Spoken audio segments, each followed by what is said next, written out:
Scavengers is a brand new free-to-play third-person shooter in a post-apocalyptic world, and to be fair, I did not know about this game before the developers reached out, but now we got a chance to sit down with them and learn way more about the game. I could ask questions, and I gotta say, it looks very good and promising. So in this video, I want to share what Scavengers is, and also share a lot of interesting details I learned from the developers. I want to give a shout out to those developers, Midwinter, for sponsoring this video. If you're interested in trying Scavengers for yourself, there's a technical test running this weekend, and there will be more in the future. I will leave a link to that in the video description, so totally click that to check it out. A like on the video would really help the channel out.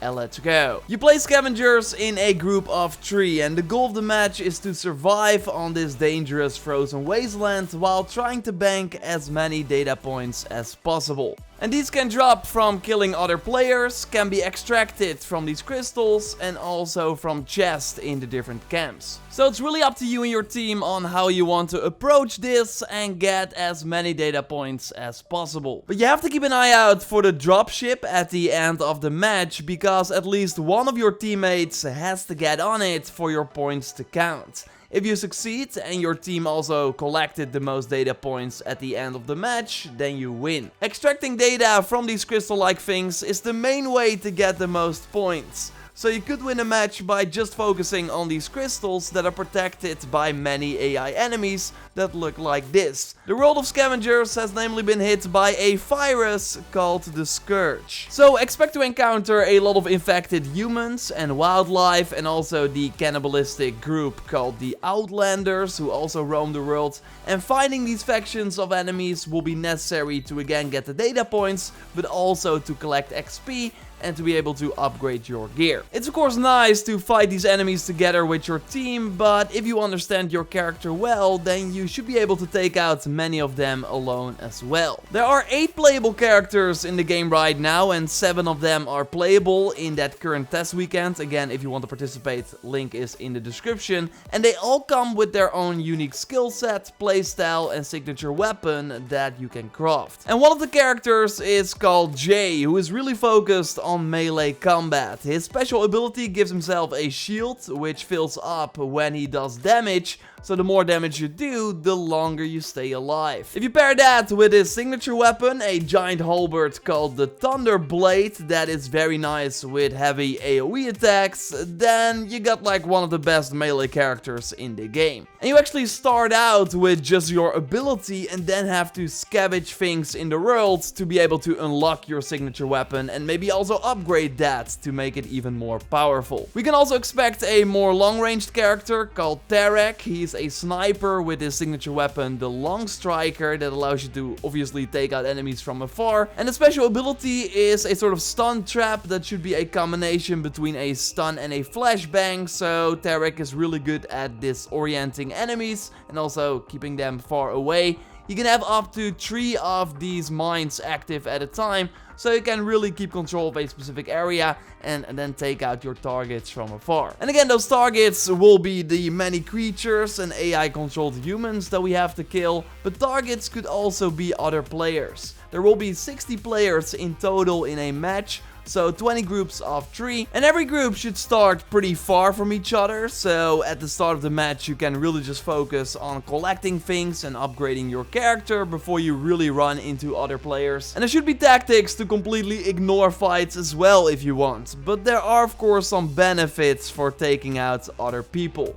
For one, if you kill a whole team, they are removed from the match. So there will be less opponents to worry about, especially nice during that final showdown at the dropship. Good to note is that as long as one of your teammates is alive, he or she will be able to revive other players in that team, but once you are all dead, it's over. Also nice is that when you kill enemy players, they drop data points that you can then steal from them and bank for yourself. And banking is very important because this basically secures those points so they cannot be stolen again. But there are just a few locations on the map where this can be done, and high chance that those will be heavily contested areas. So choosing the right time to do this will be the key to victory, and then you make Mother happy, because that is the story of this game. you are sent onto this world by this ship AI called Mother. The planet has been ravaged by the rain of debris that came from an asteroid that crashed onto the moon. Not only did this create giant dust clouds that make the world a lot colder, it also causes extreme storms that randomly appear in the game.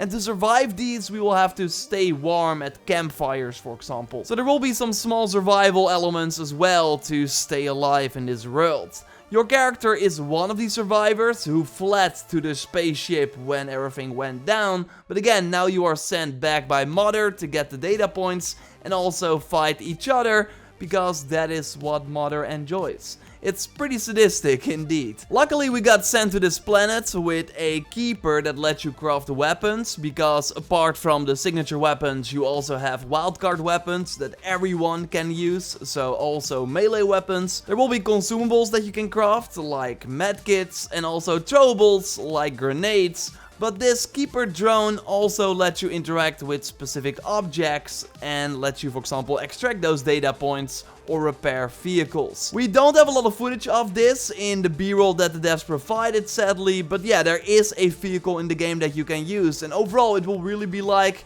hey, do I want to use the scrap that I just found on repairing this vehicle, or do I want to unlock my signature weapon faster? So you constantly are making choices. And by the way, your keeper cannot be destroyed, but enemies will target it. So if you're, for example, extracting data and people are shooting at you, then it will likely be interrupted. And it feels like we've just scratched the surface in terms of what is going on in Scavengers. It really sounded like the game had many layers. Like before the match, you can also select talents for each character and already select a loadout of things that you can then craft during the match. So it will not be really based on luck what you get during a match. No, you will be working towards unlocking items that you've pre-selected in the lobby beforehand, and this includes wildcard weapons and consumables as well. This also means that you can, for example, select weapons that will be very strong in the early game, so you can craft them early, or the opposite. They talked about a legendary weapon called the Void Barrel that will cost a lot to craft, so you likely get it at the end of the match, but when you do, then you will easily kill enemies with this grenade launcher.